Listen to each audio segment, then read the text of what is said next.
Assalamualaikum warahmatullahi wabarakatuh. Perkenalkan, nama saya Nani Widiawati. Saya mahasiswa S1 Keperawatan Non-Reguler Stikes Mitra Adiguna, Palembang. Pada kesempatan ini, saya akan menyampaikan sedikit materi mengenai penyakit Alzheimer, yang akan dimulai dari definisi, etiologi, manifestasi klinis, patofisiologi, komplikasi, pemeriksaan penunjang, dan penata laksanaan. Baiklah, akan saya memulai. Pengertian dari Alzheimer. Alzheimer adalah suatu penyakit degeneratif yang ditandai dengan penurunan daya ingat, intelektual, dan kepribadian. Penyakit Alzheimer tidak dapat disembuhkan, namun dalam pengobatannya ditujukan untuk menghentikan progresivitas dari penyakit dan meningkatkan kemandirian pasien. Alzheimer biasanya menyerang pada usia 40-65 tahun ke atas. Etiologi atau penyebab Alzheimer sampai sekarang belum diketahui secara pasti, namun sudah ada beberapa alternatif penyebab yang telah dihipotesa, antara lain yaitu infeksi flamen, intoksifikasi, gangguan fungsi imunitas, predisposisi herediter.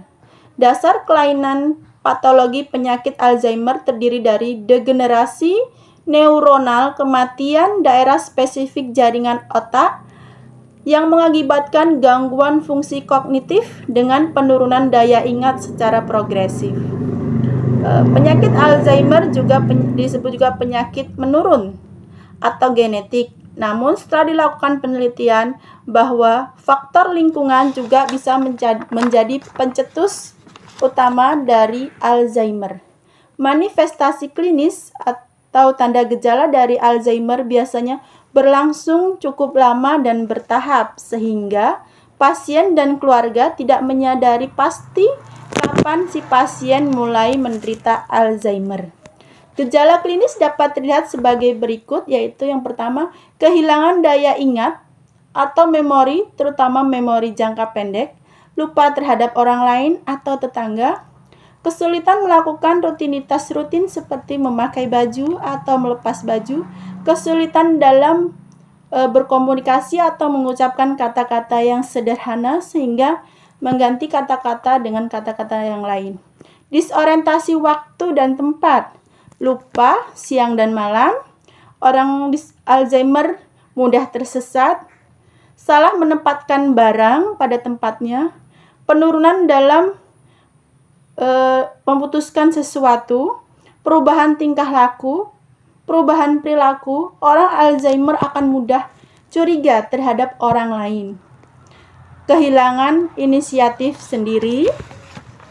Patofisiologis dari Alzheimer yaitu penyakit Alzheimer melibatkan proses neurogeneratif di otak yang menyebabkan manifestasi demensia. Penyakit Alzheimer ditandai oleh penumpukan plak pada neurotik yang difus dan neurofibrillary tangles yang terdiri atas protein atau terhiperforilasi. Penyakit Alzheimer mempengaruhi 3 proses yang melindungi neuron sehat, yaitu proses komunikasi, metabolisme, dan perbaikan sel saraf yang menyebabkan degenerasi sel saraf tersebut. Komplikasi dari Alzheimer yaitu patah tulang, efek dari terjatuh. Yang kedua yaitu dehidrasi, malnutrisi yang disebabkan karena kesulitan dalam menelan. Yang ketiga, luka akibat terlalu lama tirah baring.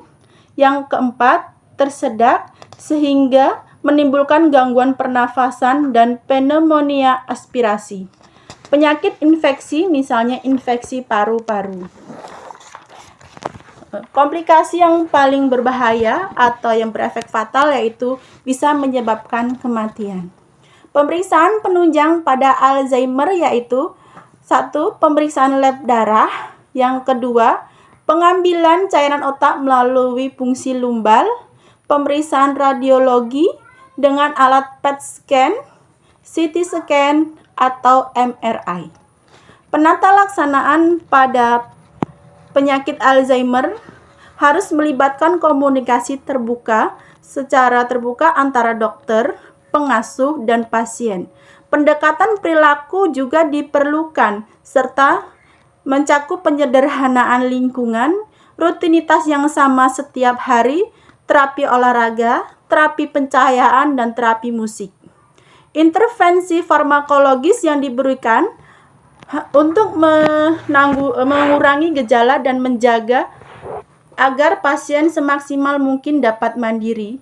Pencegahan komplikasi seperti jatuh juga merupakan komponen yang paling penting.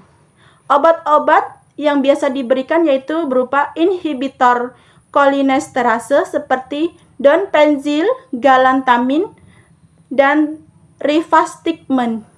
Pilihan terapi lain antara lain yaitu antagonis N-metil D-aspartat seperti mematin ataupun antibodi. Baik, saya kira cukup sekian penjelasan dari saya. Kurang dan lebihnya saya mohon maaf. Assalamualaikum warahmatullahi wabarakatuh.